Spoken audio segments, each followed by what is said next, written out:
नमस्कार मित्रांनो, आपल्या चॅनलमध्ये आपलं स्वागत आहे। कल्पनेतल्या गावातून या कार्यक्रमात आम्ही आपलं स्वागत करतो। तर कल्पनेतल्या गावातून फेरफटका मारताना आज आपल्याला एक अशी गोष्ट ऐकायला मिळाली जी प्रेमाच्या दुनियेत घेऊन जाते, प्रेमाची परिभाषा शिकवते।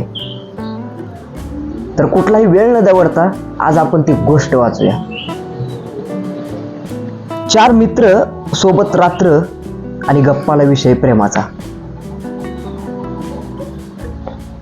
तुम्ही केलंय का कोणावर कधी खरं प्रेम? केलं असेल तर ही गोष्ट नक्की ऐका। नीरव शांतता, उभीचं पांघरून घालणारी शेकोटी आणि त्या शेकोटीच्या गोलाकार आम्ही सगळे मित्र बसलो होतो।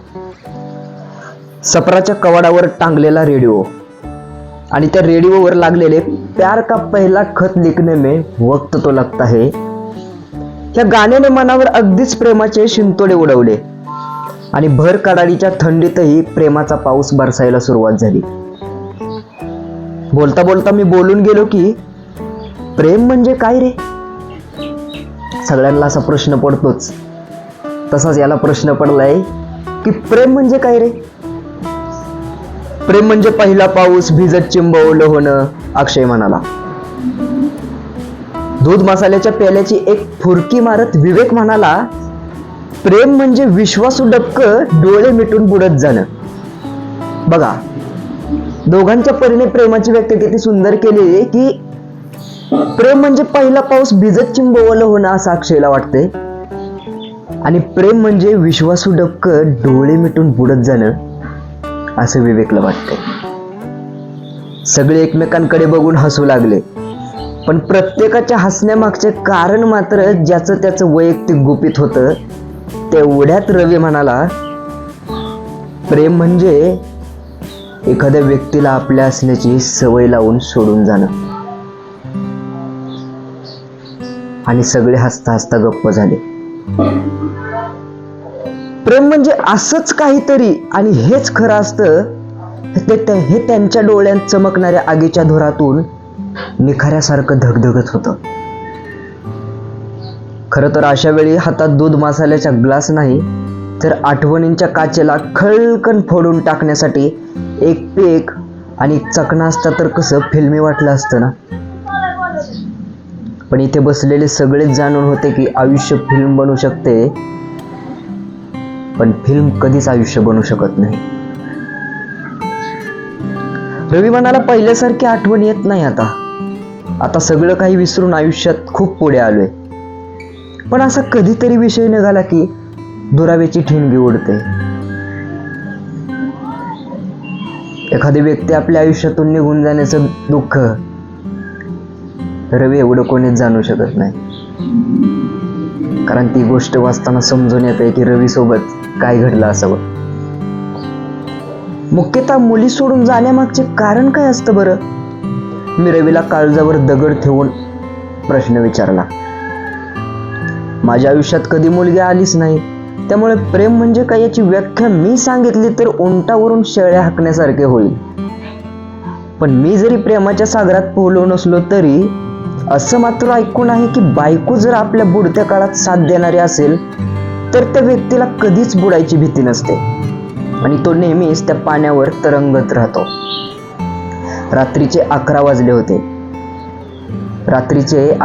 होते। घड्याळही आमच्या गप्पा ऐकण्यात गुंग झालं होतं। त्याला देखील वेळेचं भान नव्हतं। तेवढ्यात विवेक त्याच्यासोबत घडलेला एक प्रसंग सांगू लागतो। तो म्हणतो की एकदा असंच मी माझ्या आकांक्षाला भेटायला गेलो होतो आणि माझे ते खूप हालाकीचे दिवस चालू होते। आर्थिक टंचाई मला जाणवत होते, त्यामुळे माझं कशातच मन लागत नव्हतं। मी बसलो, गप्पा मारल्या, एकमेकांची गळाभेट घेतली। निराशेने मान खाली जायची, पण पाठीवर तिचा हात असायचा। मग पुन्हा ताटमानेने संकटावर मात करण्यास सज्ज व्हायचो। उशीर होत होता म्हणून आम्ही तिथून निघायचं ठरवलं। मी गाडीला किक मारणार तेवढ्यात तिने माझ्या शर्टच्या वरच्या खिशात तिच्या पर्समधून 1000 रुपये काढले आणि ठेवले। मी ते पाहिलं, पण मी तिला थांबवू शकलो नाही। त्या काळी माझ्यासोबत खूप वाईट गोष्टी घडत होत्या, पण मला समाधान याच गोष्टीचं होतं की माझ्यासोबत माझी आकांक्षा आहे आणि आज तीच माझी बायको आहे. अशीच मुलगी सगळ्या मुलांना बायको म्हणून हवी असते. अशीच मुलगी सगळ्या मुलांना बायको म्हणून हवी असते, पण सगळ्यांनाच मिळत नाही, रवी म्हणतो. रवीचं दुःख आम्हाला त्याच्या लालबुंद झालेल्या डोळ्यात दिसून येत असतं. आणि अशी कित्येक प्रेमवीर आहेत जे की विरहाच्या जगात हरवून गेलेले असतात. गप्पा मारायला विषय खूप असतात, पण प्रेम हा सर्वांच्याच अगदी काळजात निर्माण केलेला विषय असतो. प्रेम हसवतही, प्रेम रडवतही, प्रेम बिघडवतही, तर प्रेम घडवतही. किती सुंदर रचना केली आहे की प्रेम हसवतही, प्रेम रडवतही, प्रेम बिघडवतही आणि प्रेम घडवतही.